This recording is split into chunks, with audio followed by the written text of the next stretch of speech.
자료를 준비를 못했는데 그냥 일단 말로 시작을 하겠습니다. 왜 자료가 없어? 이제 오늘 조금 이제 저는 이제 게을러 가지고 사변적인 얘기를 많이 하는 편이잖아요. 우리 저기 이충근 박사님 같이 이렇게 조근조근하게 구체적인 사례를 많이. 그래서 오늘은 어차피 개념적인 얘기를 제가 좀 말씀을 드릴게요. 이 박사님이랑 이제 이어지는 건데 이게 이제 저는 누가 말을 해요. 제가 이때까지 많이 맞췄다고 그러더라고요. 이제 마지막에 이제 크게 맞춘 게 이제 그 쿠르드 문제를 미국이 어떻게 다루고 있고 그게 이제 절대로 뭐 동맹을 배신하고 뭐 이런 차원이 아니다. 이렇게 될 거다라는 그것까지 맞췄는데 제가 이게 왜 그렇게 맞출 수 있었나 보면 아까 이 박사님이 말씀하신 지금 상황의 큰 맥락을 미중 사이의 문명전쟁으로 보고 있기 때문에 대충 맞추고 있는 것 같습니다.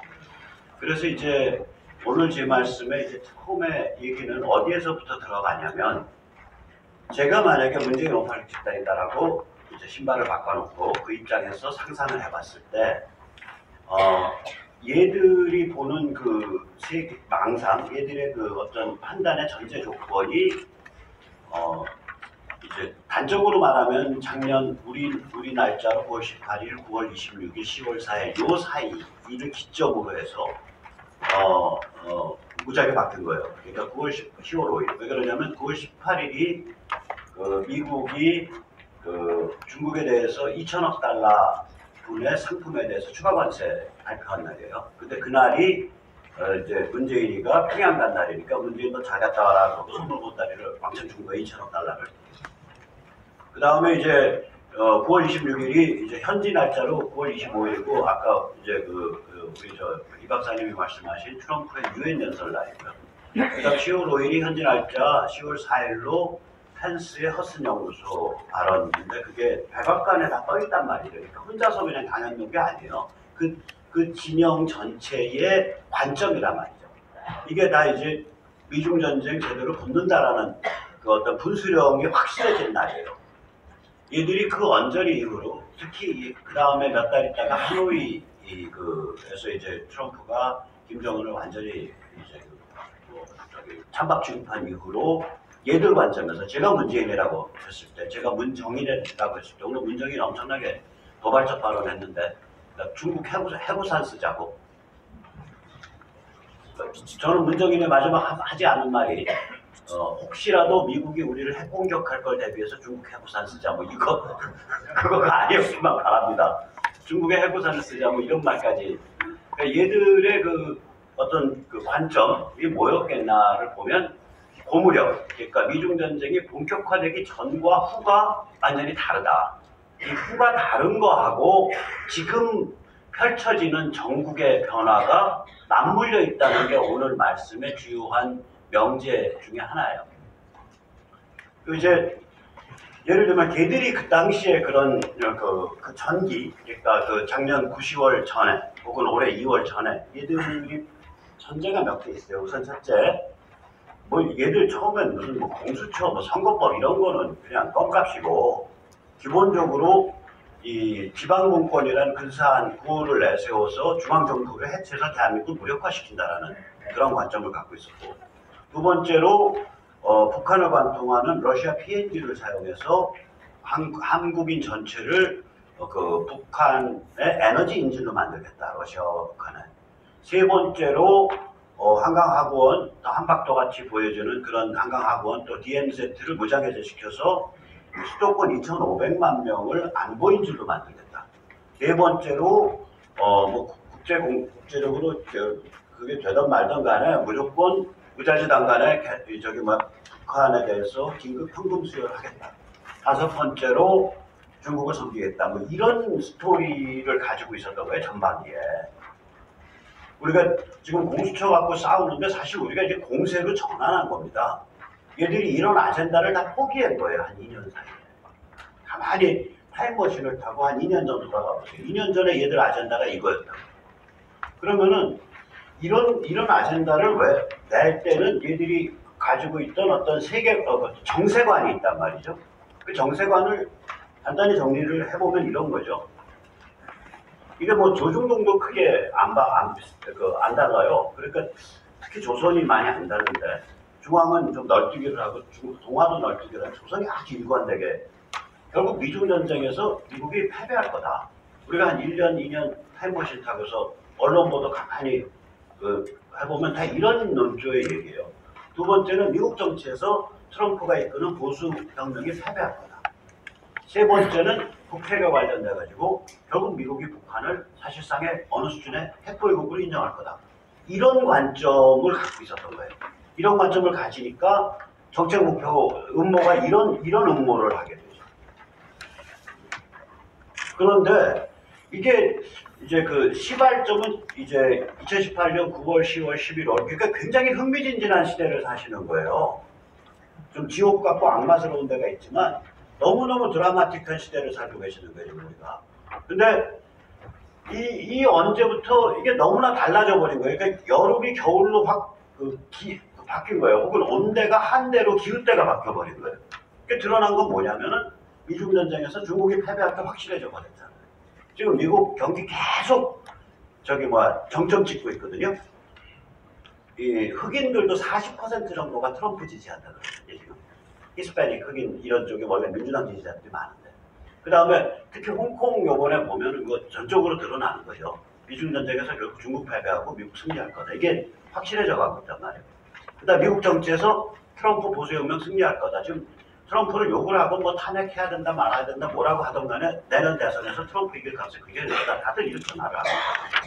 그리고 특히 미국 민주당이 탄핵 소동 이런 거 쉬프 난동, 아담 쉬프라는 놈이 난동을 했는데 제가 원래 저도 조금 있으면 이제 머리가 벗겨지기 때문에 대머리에 대해서 별로 그게 없는데 편견이 없는데 아담 쉬프를 보고 제가 대머리에 대해서 편견이 생기죠. 그 사람이 대머리. 그래가지고 트럼프가 농담을 할 때 걔들 그 터키 파든 행사 있잖아요. 그 백악관에서 저 땡스기빙 어느 터키 죽일 거냐 살릴 거냐 가지고 터키 2마리 데려다 놓고 너 죽고 너 살아 하는데 그 아담 쉬프 털 뽑듯이 뽑힐 놈 누구야? 그런 거 상당히 머리 벗겨진 분들 기분 나쁜 농담을 하기도 했습니다. 어쨌거나 미국의 아담 쉬프 그런 난동을 통해서 점점 더 극좌 편향으로 가버리니까 민주당이 당내 경선에서 누가 이기든 간에 결국은 민주당 후보를 미국이 찍을 확률이 점점 떨어지는 거예요. 세 번째는 뭐냐면 지금 뭐 정확히 나오지만 트럼프가 미국이 북한에 대해서 요구하고 있는 그 첫 번째 문턱이 굉장히 높고 그 문턱을 전혀 낮출 뜻이 없잖아요. 그래서 이게 도대체 무슨 일이 벌어진 거냐. 트럼프 행정부 때 계속 국무장관 바뀌고 뭐 백악관 보좌관 바뀌고 뭐 이런 일 있고 뭐 그걸 가지고 또 그걸 건져내는 사람들을 위기라 그러고 뭐 얘기를 하는데 왜 일이 벌어진 거냐를 보면 최장 70년, 최소 50년, 그 다음에 북핵에 관해서 25년, 70년, 50년, 25년짜리 패러다임이 바뀌고 있는 거예요, 이게. 70년짜리 패러다임은 뭐냐?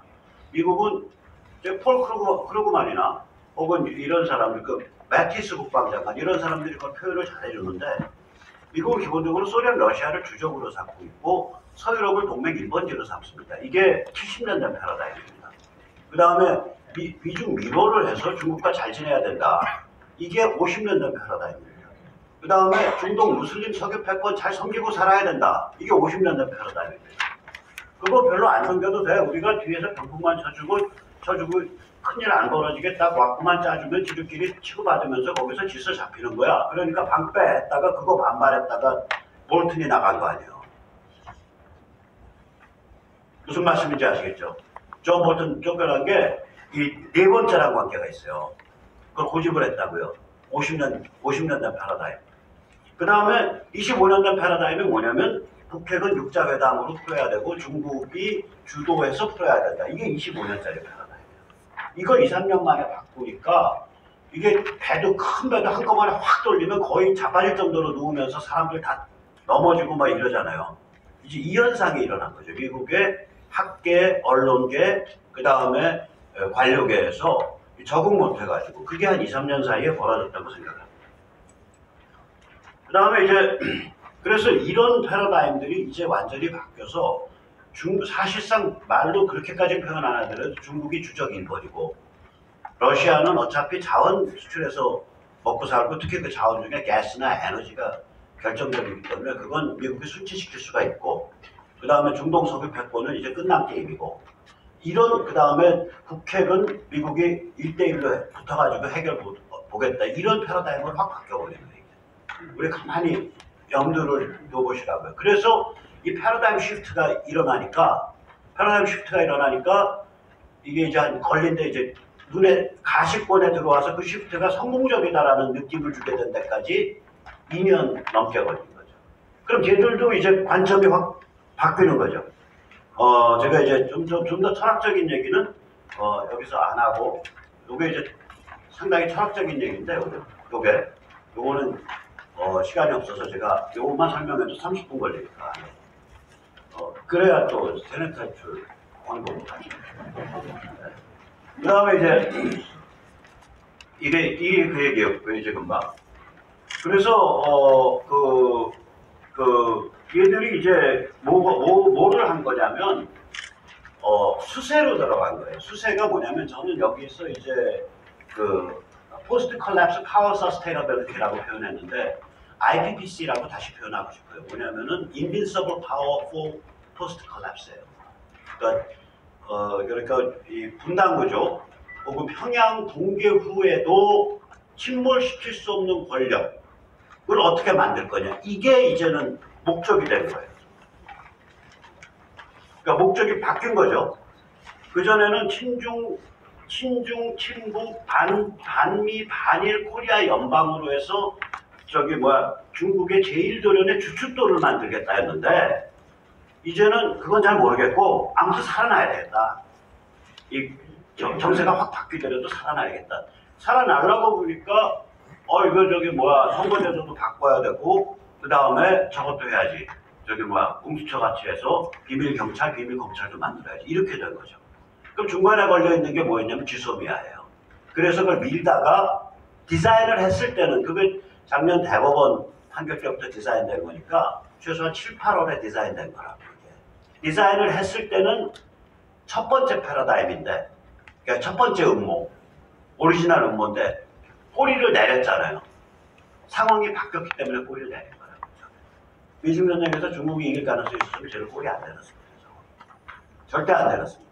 그 꼬리 내리고 모든 포커스가 북한 붕괴 후에도 자기들의 권력, 문재인 586 권력 혹은 586 권력 이걸 어떻게 유지할 거냐. IPPC, Invincible Power for Post Collapse. 그러니까 붕괴 후에 침몰시킬 수 없는 권력 체제 어떻게 만들 거냐. 여기로 저는 시프트가 바뀌었다고 생각합니다. 수세로 들어가. 쟤들이 이거를 핵심 아젠다로 삼았다는 것 자체가 쟤들이 수세로 들어갔다. 그 수세로 들어간 이유는 그동안 저희가 줄기차게 저항한 것도 큰 이유 중에 하나지만 실제로 미중 문명전쟁에서 미국의 승기가 확실해졌고 미국의 트럼프 정치 보수혁명의 승기가 확실해졌기 때문이다. 그렇게 생각을 합니다. 자, 그러면 쟤들이 변태를 일으킨 거잖아요. 변태라는 게 저 사람 변태스러워하는 그런 어떤 성적인 의미가 아니라 제가 말씀드린 그 탈바꿈, 메타모포시스. 그래서 이 변태의 역사를 시간이 있으면 좀 짚어드리겠는데 살짝만 말씀을 드릴게요. 저쪽 사람들의 관점은 뭐냐면 핵심은 그거는 저기가 정확히 표현해요. 누구냐면 반지의 제왕. 톨킨이 당신 이 책 왜 썼냐? 그러니까 톨킨이 한 말이 뭐냐면 나는 국가 권력의 무한 강화 그 자체, 권력 장악 그 자체를 목표로 하는 그러한 흐름을 비판하기 위해서 이 책을 썼다라 그래요. 그러니까 얘들은 이념이 아닙니다. 이념의 본질을 딱 까면 마지막에 남는 건 권력 그 자체예요. 시스템으로 권력 그 자체를 강화시키겠다 그러면 그건 제대로 된 오리지널 공산이고요. 공산체제고 수령 일가 기타 등등 자기들 지배계급 일부의 권력을 강화하겠다 그러면 김일성 영생교가 되는 거고 얘들은 그런 거예요. 그렇지 않으면 얘들의 이때까지 패턴을 해석을 못해요. 잠깐 말씀드릴게요. 나이 20살에 평양방송으로 다 모여, 닥치고 다 모여 했을 때는 기본적인 뭐냐면 그걸 하면 우리가 세를 모을 수 있고 학생회를 장악하고 자판기를 장악하고 앨범을 장악하고 그 다음에 교직원 취직을 장악하고 더 나아가서 교수 선발에까지도 입김을 발휘할 수 있다라는 권력욕이었어요. 핵심을 아주 지독한 권력욕입니다. 이 권력욕이 있기 때문에 이거를 때가 되면 수시로 바꾸는 거예요. 그러면 이게 족보가 있다고요. 족보가. 이 족보가 지난 120년간 제가 보면 이 변태가 12번 일어났어요. 제일 먼저 일어난 건 뭐냐면 극단적 민족주의. 이게 신체요. 저보고 뭐라 그러셔도 저거는 뿌리는 뭐냐면 성리학인데 그래도 성리학 탈레반에는 애처로운 게 있다고. 이게 뭐냐면 청한테 밟히니까 정체성을 유지하려고 청 이전의 명이 대표하는 질서를 자기들 나름대로 이상화시켜 놓고 거기에 갖다 들이댄 거예요. 이게 성리학은 그런 애처로움이 있다고요. 청한테 밟혔으니까. 근데 그게 이제 썩어서 부정물이 돼서 위정척사로 바뀌었고 그 다음에는 극단적 민족주의 되는 거죠. 그리고 나서는 2차 변태는 뭐냐면 저거 보세요. 저게 이동이 말이거든요. 완샷의 공산혁명과 독립을 같이 하겠다는 거예요. 왜냐 소련이 일제의 적이니까. 이념이 아니었어요. 저런 판단이라고. 그 다음에 이제 3차 변태는 뭐가 되냐면 친소에서 유일사상으로 바뀌어요. 저게 1970년경에 완성된 거예요. 3차 변태가. 4차 변태가 뭐냐면 이게 희한한데 이게 마조키즘이에요. 이게 어떤 놈들이냐면은 아니 통역당의 김종태네 집안 혹은 저기 뭐 임자도 통역당, 대구 경북 통역당 임자도 통역당 족보가 두 개예요. 왜냐면 평양은 전국 단일 조직을 인정을 안 해요. 그러면 컨트롤 안 되고 남로당화 되니까. 여러 가지 별칙 구조를 분리해 놓고서 관리하는데 임자도 통역당의 정태국인의 집안, 김종태네 저기 대구 경북 통역당의 김종태네 집안 아마 제가 안 까봤지만 까보면 거기에 이모, 이모부, 고모, 고모부모, 뭐 당수, 뭐 어쩌고저쩌고 해서 북한에 가가지고 남로당으로 넘어갔다가 죽은 사람이 한둘이 아닐 거라고요. 이미 남로당이 50년대 말에 다 수천 끝나는데 거의 대부분. 그런데 북을 섬기잖아. 마조키즘이죠, 일종의. 자기네 집안 원수인데 섬겨서 그게 60년대 중반에 일어난 일이에요. 거기까지 뿌리를 내리는데 성공한 거예요. 제가 이 사정을 약간 냄새를 맡은 게 왜 그러냐면 제가 관련됐던 사건의 그 주동자를 했던 이태복이라는 양반인데 제가 짐작컨대 그 사람을 훈련시킨 사람은 충청도의 대전 서산 일대의 반북성향 남로당 할배들이에요. 그러니까 반북성향 남로당이 있었어요. 70년대 말, 80년대까지만 해도. 근데 이거는 종북성향들이라. 그러니까 지네 집안 뿌리부터 파먹은 놈들이에요. 그래서 이게 변태예요. 그 다음에 5차 변태는 뭐냐면 이거 80년대 중반이죠. 닥치고 전부 평양방송으로 뭉쳐서 학교 원력 장악하고 그 다음에 세상 원력 장악하잖아요. 이게 핵심 멘탈이에요. 이건 누구한테 제가 고백을 들었냐?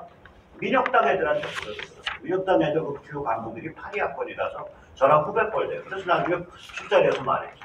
야, 그 종북의 핵심 멘탈 그거 정치 특혜 아니냐? 평양방송으로 뭉치니까 권력 잡기 편하다, 혁명하기 편하다, 그럼 그거 아니야? 그렇다는. 그 다음에 이제 6차 변태가 뭐냐면은 이게 이선실이 때요. 80년대 말에. 종북 앞에 꿇어. 그래서 꿇은 거 제일 많이 꿇은 게 이게 산호맹하고 민중당이에요. 그래서 민중당 산호맹이 피디뿌리에서 나왔다. 맞는 말인데 썩은 뿌리에서 나온 거예요. 썩어버렸어요. 이미 그때가 다 피디고 뭐고 구별이 없어요. NLPD 구별하는 거 아무 의미도 없습니다. 80년대 후반이고 무릎을 꿇었어요. 7차 변태가 뭐냐? 이거가 참 더 아픈 변태인데 1990년에서 95년 사이에요. 제목과 부제목에 포스트 모더니즘이라는 단어가 박힌 책이 1,500권 나옵니다. 그러니까 토요일을 공휴일 안 가리고 하루 평균 2번 나옵니다. 그럼 이게 포스트 모더니즘이라는 건 뭐냐? 진실 없다. 아무데나 뿌리박고 장악해서 촛불로 세상 그을리고 흔들고 태우면 그게 그 짜릿한 순간이 인생의 의미다 이거예요. 그럼 이게 왜 위험해지냐? 이게 첫째는 이게 그람시랑 연결이 돼요. 그람시를 같이 끌어들였다. 쟤들이 워낙 머릿수가 많으니까 사회학분야 다 들어가자는 거구나. 그래서 진지구축하자.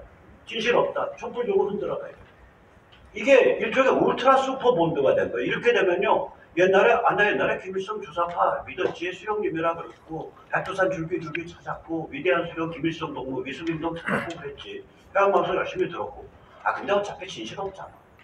좀 그랬다는 게 무슨 상관이야.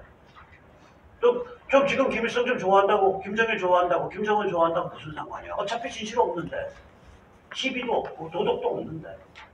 이게 울트라 슈퍼볼이에요. 쟤들 까면 맨 바닥에 저거 수시로 사용합니다. 조금만 해도요. 자기 책의 서문에 바로 그 좌파 포스트 모델들 미친놈 낙관을 인용하죠. 그 대한민국의 고함이라는 시건방진, 대한민국에서 출판된 책 중에 가장 건방진 제목을 딴 그 책의 서문에. 네. 그 다음에 이게 이제 7차 변태고요. 8차 변태는 뭐냐. 그러니까 이걸 가지고 대한민국 그 현대 이후를 지성사 내지는 해맨 역사를 이렇게 해석해봐도 괜찮을 것 같아요. 8차 변태는 뭐냐. 이게 이제 YS가 햇볕 시작한 사람이에요. 그 사람 취임사가 어떠한 동맹도 민족이 우선할 수 없다라 그랬습니다. 한한상 끼고, 김정남 끼고. 그런데 김정남이 당시 교문수석 청와대. 이 사람들 김영삼, 김대중, 노무현 때인데 결국 전쟁이나 평화냐 친북으로 번영하잖아요. 그러니까 우리가 먹고 살만하게 되니까 전쟁 공포증 일으켜서 야 너 전쟁 싫지? 전쟁 싫으니까 북한 인정해야지. 인정한 김에 잘못 사니까 우리가 좀 도와줘야지. 뭐 이렇게 되는 거예요. 논리가. 지금 문재인 586 정부가 사람들한테 그나마 몇 표라도 얻는 까닭은 이겁니다. 제가 젊은 애들 보면 문재인 저 개새끼, 저 새끼 때문에 나라 다 망했는데 저 새끼 때문에 전쟁을 피하고 있어. 그렇게 말하는 걸 제가 식당에서 들었대요. 두당 2만원짜리 식당. 그래서 40대. 그렇게 이런 논리예요, 이게. 그 다음에 구차 논리는 이제 노무현 때 가서 계급장 때고, 이건 이제 좌파 파퓰리즘이 이제 왕창 들어오는 거죠. 10차 변태는 뭐냐면, 이게 이제 말하자면, 우리가 장악한 세상에 권력 누가 잡더라도 우리가 검은 것도 흰 것 만들 수 있고, 흰 것도 검은 것 만들 수 있다. 그렇게 광우병이었고, 천안함이었고, 천안함이요, 11월 달에 연평 터지기 전까지 7개월, 8개월 동안 국민의 대다수가 조작이라고 생각했었어요. 그 당시에 여론조사에 보면. 그 다음에 탄핵 촛불 똑같은 거죠. 11차 변태는 뭐냐면 이게 노무현 정부 아까 말씀드린 초기입니다. 친중반미 코리아 연방 만들어서 중국 제1도련의 주축도 삼겠다. 이제 12차 변태는 뭐냐면 평양 붕괴 이후에도 붕괴시킬 수 없는 영원한 권력 제작입니다. 얘들이 12번째 변태를 나왔습니다. 그래서 우리가 뭐 할 거냐? 보수도 변태해야 됩니다. 보수도 변태, 탈바꿈해야 돼요. 이 탈바꿈은 뭐냐? 그냥 탈바꿈이 아니라 영미 보수주의는요, 딱 두 개의 기둥이에요. 하나가 뭐냐? 기독교 보수주의, 즉 정확히 말하면 프로테스탄트 보수주의입니다. 그러니까 지역사회의 대서사를 결정짓는 프로테스탄트 교회 공동체의 습속. 또 하나가 뭐냐? 경제적 보수주의입니다. 다시 말하자면 좌파 퍼플리즘, 사유재산, 시장, 작은 정보, 기업가 정신 이런 걸 중시하는 정제사상 성향이에요. 이 둘을 가지고 가요. 이 영미 보수주의는. 그런데 우리는 이 둘의 뿌리를 파갖고 에드먼드 버크나 아브라함 링컨이나 우나미 순만으로 돌아가야 돼요. 아브라함 링컨이요, 미국에서 보수주의 사상에서 굉장히 고라픈 사람으로 쳐요. 저 사람 보수 아닌데, 근데 공화당 창당 멤버고 공화당이 만든 첫 번째 대통령이에요. 우나미 순만 똑같잖아요. 우나미 순만 보수의 아버지. 보수의 아버지가 어떻게 당 이름을 자유당, 리버럴 당이라고 짓냐고. 거기에 뭔가 다른 게 숨어있다. 그게 뭐냐면 원래 보수에는 클래식 리버럴리즘이 들어있어요. 에드먼드 버크 때 그래요.